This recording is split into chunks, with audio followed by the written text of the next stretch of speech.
Bora lá então, pessoal. Vamos começar aqui o nosso projeto para treinamento na resolução de questões de matemática para concursos da VUNESP, voltados a professores de educação básica 1. Toda a explicação de como que vai funcionar esse treinamento já foi dada na nossa última aula, no último vídeo. Então, se você quiser se dar uma olhadinha lá. Nós vamos resolver aqui hoje as 5 primeiras questões de matemática do concurso de São José do Rio Preto, uma prova que aconteceu em 2021. Então nós vamos resolver hoje as questões de 11 até a 15 e aí na próxima aula, na sexta-feira, a gente resolve as questões de 16 até a 20. O que eu sugiro que você faça, se você tiver tempo e vontade, é que você pegue a prova que eu vou deixar aqui na descrição do vídeo, reserve cerca de meia hora para que você quebre a cabeça tentando resolver essas 5 questões antes de você olhar a correção que nós faremos aqui agora, tá? Então, essa é a sugestão. Agora, acompanha aqui comigo esta resolução de prova. Vamos lá. Então, tá aqui. Começando pela nossa questão 11. Ela diz assim: as 3 turmas de 8º ano de certa escola, 8º A, 8º B e 8º C, possuem 30, 35 e 40 alunos, respectivamente. No final de 2022, as quantidades de alunos que ficaram de recuperação correspondem, respectivamente, a 10%, 20% e 5% dos alunos dessas turmas. De modo que o número total de alunos dos 8º anos que ficaram de recuperação no final de 2022 foi igual a quanto? Então, eu quero saber no total quantos alunos ficaram de recuperação. Eu vou organizar aqui esse meu problema através de uma tabelinha, tá? Então, eu vou colocar aqui nessa tabelinha 3 linhas e vou colocar aqui também 3 colunas. Vou preencher aqui com a turma A, turma B e turma C e vou colocar o número de alunos que cada turma ela tem. Então, o 8º A tem um total de 30 alunos, o 8º B tem um total de 35 alunos e o 8º ano C tem um total de 40 alunos. Ok. O que me foi fornecido aqui no exercício foi o seguinte, ó. No 8º A, 10% dos alunos eles ficaram de recuperação. Então, eu vou calcular quanto que é 10% do total de alunos do 8º A. O total de alunos do 8º A é 30, eu tenho que calcular então quanto representa 10% de 30. Claro que 10% para muitas pessoas é um cálculo praticamente imediato, que você consegue fazer mentalmente e chegar na resposta, né? 10% de algum valor é 1/10, é a 10ª parte. Então é só eu pegar o total e dividir por 10. Então faria 30 dividido por 10, que dá 3. Isso representa, o número 3 representa 10% de 30. Mas vamos fazer aqui com muito detalhamento. Então, se você consegue fazer dessa forma, tá ótimo. Eu vou fazer aqui através de algumas continhas aqui para que fique claro para todo mundo como que a gente poderia chegar nesse número 3 se você não consegue chegar de maneira tão rápida. Calcular 10% então de 30, eu prefiro transformar esse 10% para a sua forma decimal. Então eu não vou resolver através de regra de 3, essas coisas, tá? Então, ó, 10% na forma decimal é a mesma coisa que 0,1. E como eu quero saber quanto representa 10% de 30, é só eu fazer 0,1 vezes 30. Essa conta vai ser o seguinte, eu vou multiplicar 0 duas vezes, né? 0 vezes 1 é 0, 0 vezes 0 é 0, sinalzinho de mais. 3 vezes 1 dá 3 e 3 vezes 0 dá 0. Feito isso, a gente soma, vai ficar 0, 3 e 0. Como eu tenho uma casa decimal apenas, eu vou ter só um número após a vírgula, né? Então, é o 3 que a gente já havia dito anteriormente. Então, da turma A, em que tinha 30 alunos e 10% ficaram de recuperação, esses 10% correspondem a 3 alunos. Da turma B, a informação que eu tenho é que na turma B, 20% dos alunos ficaram de recuperação. Mesma ideia. Eu vou transformar esse 20% para a forma decimal. 20% na forma decimal é a mesma coisa que 0,2. E aí eu vou multiplicar pelo total de alunos que tem na turma B. O total de alunos na turma B é 35. Então, vou fazer 0,2 vezes 35. 5 vezes 2 vai ficar 10, sobe 1. 5 vezes 0 fica 0. 0 com mais 1 fica 1. Sinalzinho de mais. 3 vezes 2 é 6 e 3 vezes 0 é 0. Feito isso, a gente soma, vai ficar 0. 1 mais 6 vai ficar 7. E aqui esse 0 só vai descer, né? Também, tenho só uma casa decimal, vou ter só um algarismo após a vírgula. Então, a vírgula vai ficar depois do número 7. Ou seja, 20% de 35 corresponde a 7 alunos. E agora, finalmente, para a turma C. A turma C, a informação que eu tenho é que 5% dos alunos da turma C ficaram de recuperação. 5% na forma decimal é a mesma coisa que 0,05. Toma cuidado porque não é 0,5, tá? 0,5 seria 50% na forma decimal. 5% é 0,05, que eu vou multiplicar pelo número de alunos que tem na turma C. A turma C tem um total de 40 alunos, então vou multiplicar 0,05 por 40. Vou multiplicar por 0 3 vezes, então vou colocar 3 zeros aqui, sinalzinho de mais. 4 vezes 5 vai ficar 20, sobe 2. 4 vezes 0 fica 0, 0 com mais 2 fica 2. E 4 vezes 0 vai ficar 0.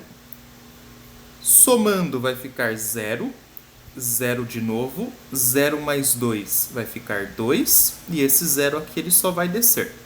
Nesse caso, eu tenho duas casas decimais, então eu vou ter que colocar a vírgula aqui no resultado em uma localização de forma que após ela também apareçam dois algarismos.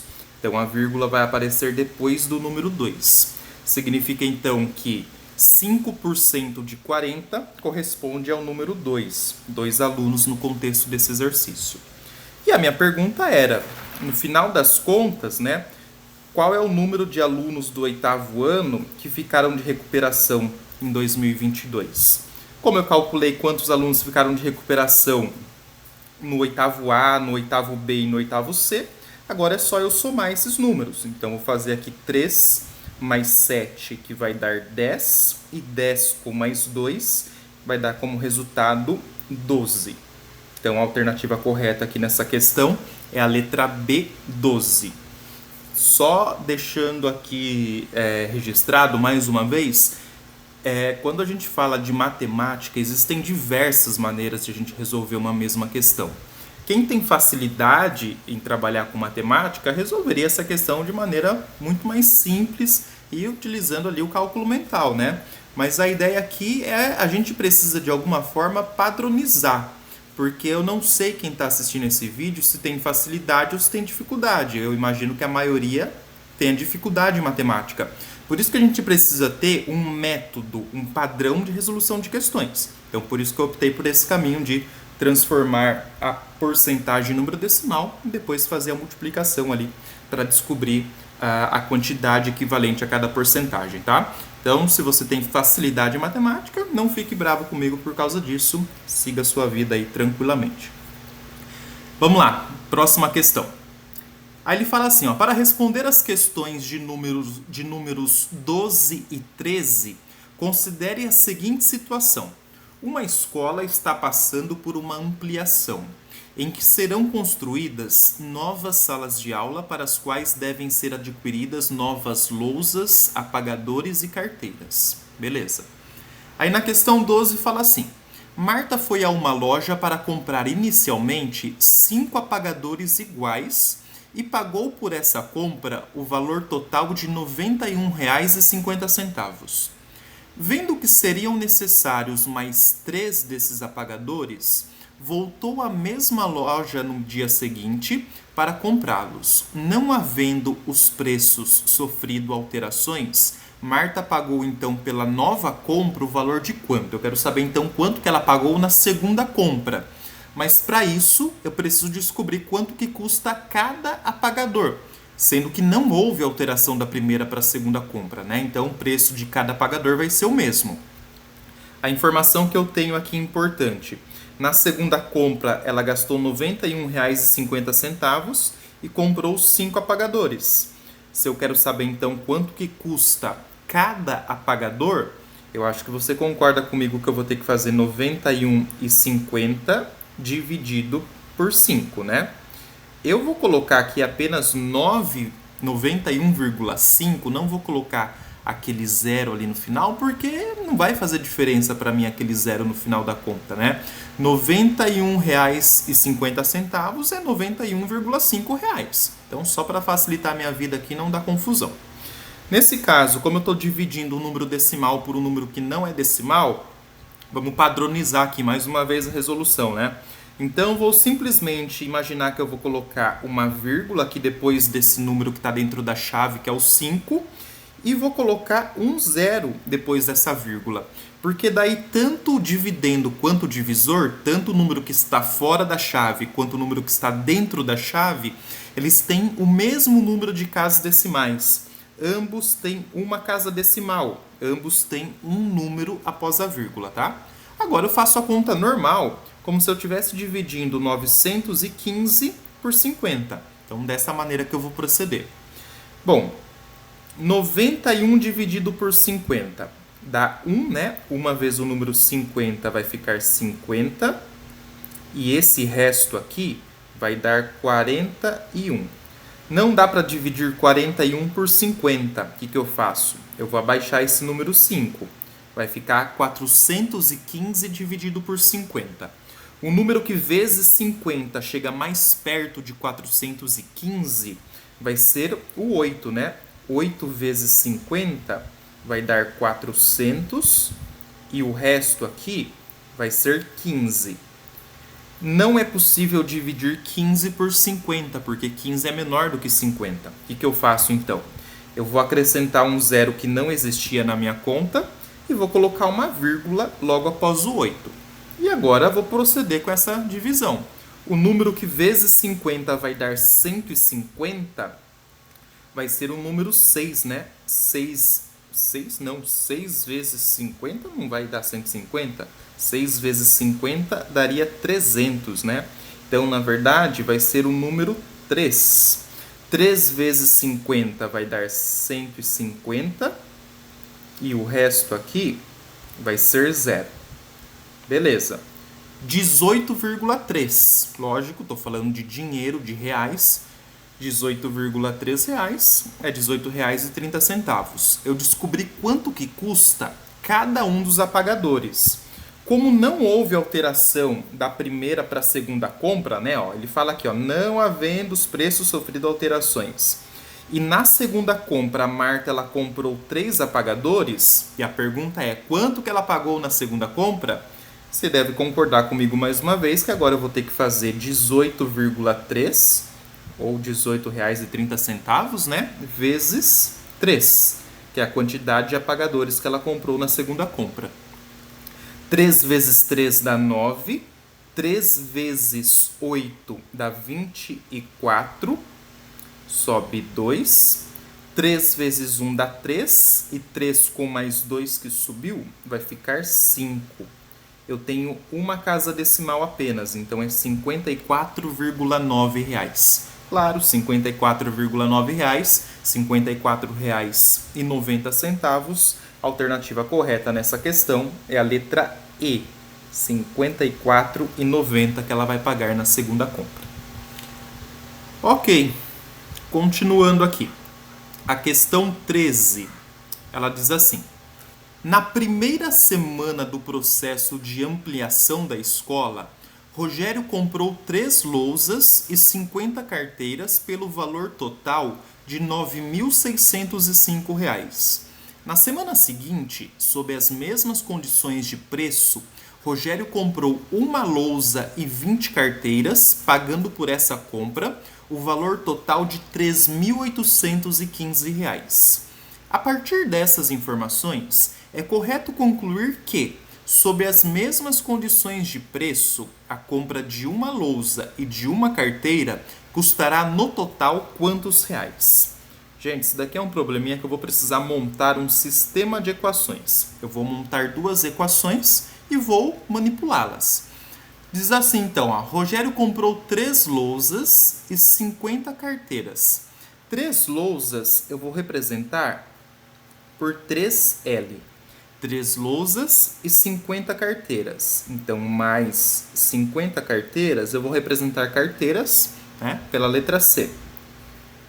E ele pagou um total de R$ 9.605. 3 lousas e 50 carteiras, ele pagou R$ 9.605. Da onde que eu tirei essa informação? Da leitura dessa parte aqui, tá? 3 lousas e 50 carteiras, R$ 9.605. Aí ele continua. Na semana seguinte, Rogério comprou uma lousa e 20 carteiras. Então, eu vou representar isso por L, ou, se você achar melhor, pode até colocar o número 1 aqui, né? 1L, uma lousa mais 20 carteiras, então mais 20C, igual. Quanto que ele pagou por essa compra? Ele pagou R$ 3.815. Então, igual a R$ 3.815. Como que eu resolvo um sisteminha de equações dessa maneira como ele está apresentado? Eu vou querer eliminar uma das letras. Para eu eliminar uma das letras, né, uma das incógnitas que eu tenho, eu preciso que o número que aparece à esquerda dessa letra seja o mesmo. Então, por exemplo, se eu quero eliminar a letra L, significa que eu vou ter que fazer aparecer o mesmo número na primeira e na segunda equação, porém com um sinal trocado. O que você acha que é mais fácil eu fazer? Eu fazer o 3 virar 1 ou 1 virar 3? Eu consigo fazer aquele número 1 virar 3 com facilidade, né? É só eu pensar que eu vou ter que multiplicar esse número 1 por quanto para ele virar 3? Eu vou ter que multiplicar o número 1 por 3. Ótimo, só que eu falei para vocês que eu preciso do sinal trocado. E eu já vou explicar o porquê desse sinal trocado, tá?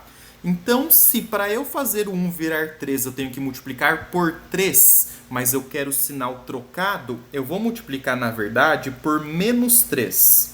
Eu vou multiplicar toda a segunda linha por menos 3. Aí eu vou ter um sisteminha de equações que vai ser equivalente ao primeiro, de forma que na primeira linha eu não mexi com ninguém. Vai continuar 3L mais 50C igual a 9.605. E na segunda linha eu vou multiplicar tudo por 3, por menos 3.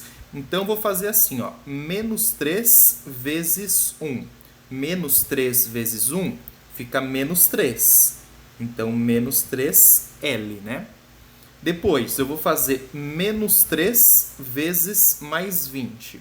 Menos 3 vezes mais 20 vai ficar menos 60. Menos 60C. E depois, eu vou ter que fazer menos 3 vezes 3.815. Essa conta eu vou precisar montar aqui, ó. Então, ó, 3.815 multiplicado por 3. Vai ficar 3 vezes 5, 15, sobe 1. 3 vezes 1 dá 3, com mais 1 que subiu fica 4. 3 vezes 8 vai ficar 24, sobe 2. E 3 vezes 3 dá 9. 9 com mais 2 vai ficar 11. Então, ficou aqui 11.445, porém negativo, né? Porque é menos 3 vezes mais 3.815. Então, menos 11.445 1445. Só que você deve se lembrar que eu falei do tal de eliminar uma das letras. Como que eu vou eliminar uma das letras? Agora eu vou fazer uma soma. Eu vou somar essas duas equações de forma que quando eu faça essa soma, uma das letras vai ser cancelada e vai ser justamente a letra L. Por quê? Observe que 3L menos 3L vai dar zero, né? Vai sumir essa letra. Então, por isso que eu tive que multiplicar por 3 negativo a segunda linha. Porque se eu multiplicasse por 3 positivo, ia ficar 6L. E aí eu não ia eliminar nenhuma das letras. Ok? Então, aqui, ó, o 3L com menos 3L vão se anular. Não preciso nem colocar nada aqui embaixo. Mais 50 menos 60 vai ficar menos 10. Então, eu tenho menos 10C igual. Agora, eu vou ter que fazer essa conta. 11.445 com 9.605. Porém, um deles é negativo, né? Como o 11.445 ele é negativo e em módulo, né, desconsiderando o sinal, ele tem um módulo maior do que o 9.605, eu já sei que o meu resultado vai ser negativo. Então é como se eu devesse R$ 11.445 e eu tivesse 9.605. Como a minha dívida é maior do que aquilo que eu tenho, eu vou continuar devendo. Então eu represento isso através de um número negativo. Para eu saber o número que eu vou colocar ali, é só eu fazer a diferença. 11.445 menos 9.605. Aí vamos fazer essa continha aqui. 5 menos 5 dá 0. 4 menos 0 dá 4. 4 menos 6 a gente não consegue fazer. Esse 1 fica valendo 0, aqui fica 14. 14 menos 6 vai ficar 8. 0 menos 9 a gente não consegue fazer. Esse 1 fica valendo 0, aqui fica 10. 10 menos 9 vai ficar 1. Então eu tenho aqui menos 1.840. Bom, menos 10C é igual a menos 1.840. Então C é igual a menos 1.840 dividido por menos 10. C é igual a menos com menos na divisão vai ficar positivo. Dividir por 10, né? É só a gente imaginar que a gente está calculando 1/10 do valor. E nesse caso que os números acabam em zero, então, é só a gente imaginar que a gente vai cancelar um zero do numerador e um zero do denominador. Vai ficar 184 dividido por 1. E 184 dividido por 1 é 184. O que eu descobri aqui, esse C, representa o preço de cada uma das carteiras. Eu descobri então que o preço da carteira é R$ 184. Eu quero saber quanto que custa o quê? Uma lousa e uma carteira. Então agora eu tenho que descobrir o valor de uma lousa. Eu posso escolher qualquer equação anterior para eu substituir a letra C, essa incógnita C, por 184 e descobrir quanto que vale a incógnita L, o preço da lousa. Olhando para todas as equações que estão escritas aí no quadro, na lousa, eu acho que a equação mais simples de trabalhar talvez seja essa aqui, né? Eu vou então copiar essa equação novamente. Eu vou colocar aqui embaixo, ó, a equação L mais 20C igual a 3.815. E aí a minha estratégia vai ser trocar a letra C, trocar essa letra C pelo valor correspondente que eu descobri aqui, para que eu consiga saber quanto que vale o preço de uma lousa. Então agora vai ser o seguinte, a letra L, que é o preço da lousa, eu só vou copiar, mais 20 vezes o preço da carteira, é 184, é igual a 3.815. Então, L mais 20 vezes 184. Vamos lá, fazer essa continha aqui. 184 vezes 20. Não tenha preguiça de fazer a conta. Eu vou multiplicar por 0 3 vezes, vai ficar 0, 0, 0. Depois vou multiplicar por 2. 2 vezes 4 dá 8. 2 vezes 8 dá 16, sobe 1. 2 vezes 1 dá 2, com mais 1 que subiu fica 3. Somando vai ficar 0, 8, 6 e 3. Então, 3.680. Então, L mais 3.680 é igual a 3.815. Para eu descobrir qual é o valor do L, o que eu vou ter que fazer? Eu vou precisar trocar de lado aquele 3.680, né? Ele vai passar para o outro lado subtraindo. Então, L é igual a 3.815 menos 3.680. Bom, essa continha aqui, 3.815 menos 3.680, vai dar como resultado 135, né? Então, o valor da lousa é R$ 135. Beleza. Descobrir qual é o preço, qual é o valor de uma carteira, descobrir qual que é o valor da lousa, e eu quero saber quanto que custa uma lousa e uma carteira. Então agora é só eu somar esses dois valores intermediários aí que eu calculei. Então eu vou fazer aqui, ó, 184 mais 135. 4 com mais 5 vai ficar 9. 8 com mais 3 vai ficar 11, sobe 1. 1 mais 1 mais 1 dá 3. R$ 319 é o preço de uma lousa e de uma carteira juntos. Então, R$ 319, a alternativa correta é a letra D. Então, essa daqui era uma questão que eu precisava saber resolver um sistema de equações. Vamos lá, para a penúltima questão de hoje. Questão 14. Para realizar uma excursão com suas 3 turmas, que possuem 25, 30 e 50 alunos respectivamente, o professor Félix vai dividir os seus alunos em grupos, todos com a mesma quantidade de estudantes, sem misturar alunos de turmas diferentes em um mesmo grupo. Ademais, quer que os grupos tenham a maior quantidade possível de alunos. Essa informação é muito importante, ó. A maior quantidade possível de alunos em cada um dos grupos. Isso já me indica que trata-se de uma questão de MDC, máximo divisor comum. Sempre que tem essa ideia de eu ter elementos que estão separados em grupos distintos, nesse caso são turmas distintas, e eu quero ter o maior agrupamento possível de acordo com os elementos que estão em grupos distintos, esse tipo de questão sempre vai tratar-se de MDC. Só que nem sempre o MDC é a resposta do exercício, né? Como vai ser nesse caso? Eu vou calcular o MDC para que aí eu consiga chegar na resposta do problema, tá? O MDC só vai ser um passo intermediário.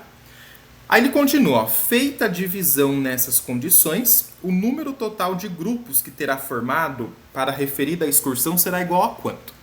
Então, como eu falei para vocês, a primeira coisa eu vou calcular o MDC, o máximo divisor comum entre 25, 30 e 50. Números que acabam com 0 ou 5 é possível a gente dividir por 5. Então, eu vou dividir por 5. 25 dividido por 5 dá 5, 30 dividido por 5 dá 6 e 50 dividido por 5 vai dar como resultado 10. E vou parar aqui. Não vou mais continuar essa divisão porque 5, 6 e 10 são números que são primos entre si.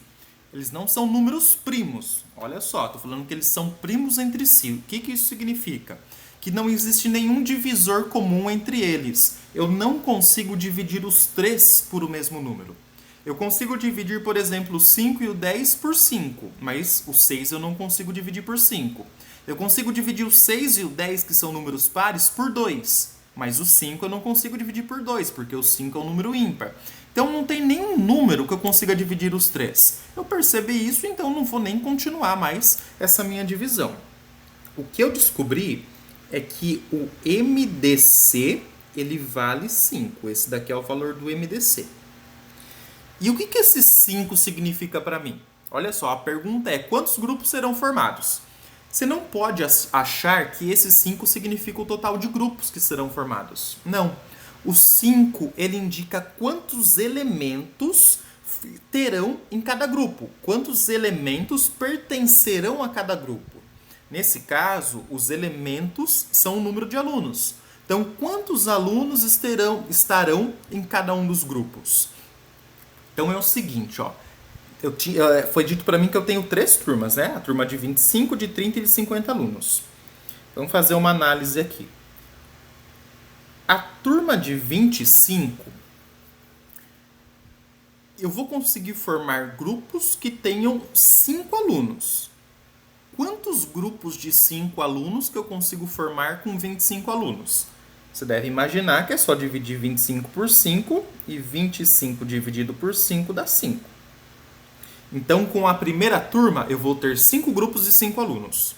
Com a segunda turma tem um total de 30 alunos e eu vou ter também grupos de 5 alunos. Agora, quantos grupos serão?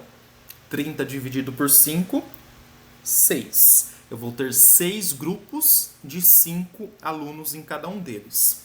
E a terceira turma tem um total de 50 alunos.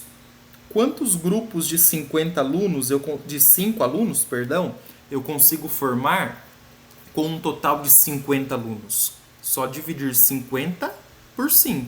50 por 5, 10. Então veja bem, quando eu descobri que o MDC ele vale 5, eu descobri quantos alunos estarão em cada grupo. Como a pergunta era quantos grupos serão formados, eu calculei a quantidade de grupos formados parcialmente aqui, ó. Então, para a primeira turma que tem 25 alunos, eu consigo formar 5 grupos de 5. Para a segunda turma que tem 30 alunos, eu consigo formar 6 grupos de 5. E para a terceira turma que tem 50 alunos, eu consigo formar 10 grupos de 5. O total de grupos que eu consigo formar então para essa excursão, que é exatamente o que está sendo pedido, é só a gente fazer essa soma, né? 5 mais 6 é 11 e 11 mais 10 dá como resultado 21. Ou seja, a alternativa correta aqui é a letra B, 21 grupos poderão ser formados para essa excursão. Então, está resolvida. E a nossa última questão aqui de hoje, questão 15, ela diz assim: a nota final de matemática de Joana, referente ao ano letivo de 2020, foi igual a 6. Tendo frequentado aulas de reforço e prestado mais atenção às aulas, a nota final de matemática de Joana, referente a 2021, aumentou o correspondente a 20% em relação à nota final de 2020. Tendo mantido sua dedicação, a nota final de matemática de Joana referente a 2022 aumentou o correspondente a 25% em relação à nota final de 2021. Ou seja, Joana teve como nota final de matemática em 2022 qual número? Qual é a nota? Também vou organizar esse problema, assim como eu fiz lá com o primeiro probleminha, né, em uma tabelinha. Então vamos fazer assim, uma tabela de 2 linhas e 3 colunas. Não sei porque apareceu aquela flechinha, vai ficar assim. Então tem os anos de 2020, tem os anos no ano de 2021 e o ano de 2022. O que eu tenho de informação? Em 2020 a nota da Joana foi 6. Então em 2020 ela tirou nota 6. Aí o que aconteceu? Ela frequentou o esforço. Ela frequentou o esforço, é bonito, não? Ela frequentou o reforço e teve o esforço dela. E aí em 2021 a nota dela aumentou 20% em relação à nota de 2020. Bom, a nota aumentar 20% em relação a uma nota inicial significa o seguinte: a nota dela passou de 100%, teve um aumento de 20% e se tornou, portanto, 120%. Ou seja, em 2021, ela tirou uma nota que corresponde a 120% da nota de 2020. 120% na forma decimal é a mesma coisa que 1,2. Eu sempre gosto de transformar, quando são esses tipos de problemas de porcentagem, calcular uma quantidade relativa a uma porcentagem, sempre transforma a porcentagem para número decimal. E agora eu vou fazer uma multiplicação. Eu vou fazer 1,2 vezes 6. Por que eu estou fazendo essa conta?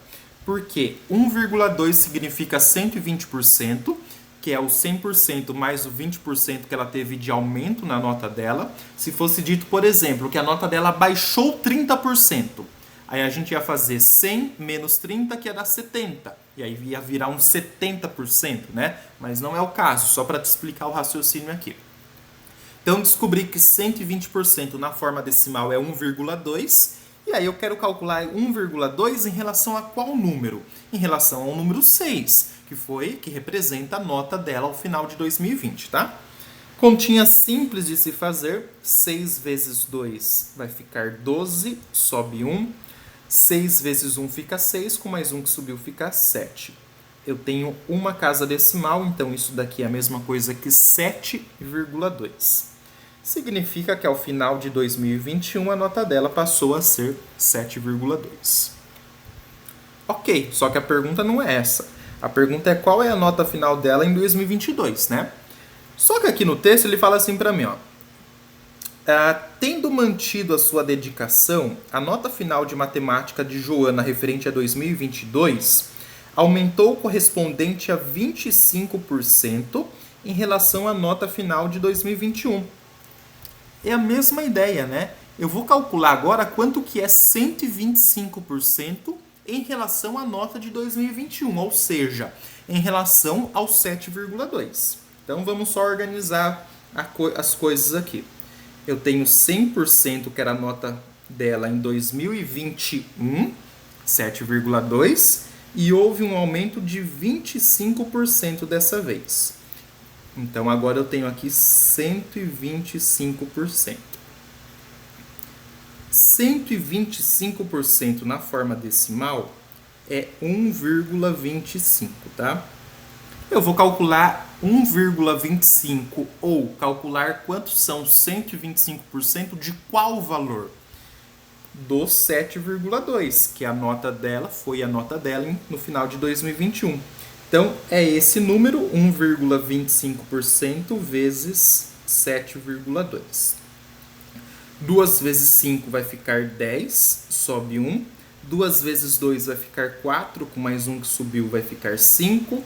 E 2 vezes 1, 2. Sinal de mais. 7 vezes 5 vai ficar 35, sobe 3. 7 vezes 2 fica 14. 14 com mais 3 vai ficar 17, sobe 1. 7 vezes 1 fica 7, com mais 1 que subiu vai ficar 8. Fazendo a soma, a gente vai ter 0. 5 mais 5 fica 10, sobe 1. 1 mais 2, 3. 3 mais 7, 10 também, sobe 1. E 1 mais 8, 9. Nesse caso, eu tenho um total de 2 mais 1, 3 casas decimais. Então, a minha vírgula precisa aparecer aqui. 9,000 é a mesma coisa que apenas o número 9, né? Ou seja, ao final dessa evolução que a Joana teve ao longo desses anos, a nota dela em 2022, a nota final dela em 2022 foi 9. A alternativa correta é a letra D. Mais uma vez, reforço, você poderia resolver essa questão através de regra de 3, que muita gente está acostumada a resolver tudo por regra de 3, e nem tudo se resolve apenas por regra de 3, né? Ou você pode resolver dessa forma que foi colocada aí, certo? Então, para hoje, são apenas essas 5 questões. Então, como já foi dito na nossa última aula, Eu vou sempre resolver 5 questões a cada aula para não ficar um negócio muito pesado. E aí eu deixo aí como exercício para que vocês tentem resolver as 5 próximas questões que eu farei a correção aqui na próxima aula. Então pega o PDF dessa prova que está aqui na descrição do vídeo e tenta resolver as questões 16, 17, 18, 19 e 20. Separa aí meia hora para você fazer essa questão, porque quando você fala de um concurso, esse concurso tem provas de matemática, tem questões de matemática, tem questões de português, questões que envolvem autores, legislação, tem redação. Então tem o tempo de prova, só que o tempo de prova não é todo para matemática. Então você não pode levar mais do que meia hora, mais ou menos, para você resolver 5 questões de matemática. Então separa aí 5 minutos para que você quebre a cabeça tentando resolver as questões de 16 até a 20. E aí na próxima aula a gente faz a correção dessas questões, tá? Se você tiver outra maneira de resolver matemática, sempre existem diversas maneiras de você resolver uma mesma questão, desde que haja alguma coerência naquilo que está sendo feito, está tudo certo. Então, se você tiver uma outra maneira de resolver, uma outra estratégia, um outro pensamento, deixa aí no comentário de qual maneira que você resolveria algumas dessas 5 questões que nós resolvemos nessa aula, tá? Então, a gente volta a se encontrar na sexta-feira, quando nós faremos as questões de 16 até a 20 dessa prova que aconteceu em 2021 da Prefeitura de São José do Rio Preto, tá, gente? Muito obrigado por hoje e até a próxima.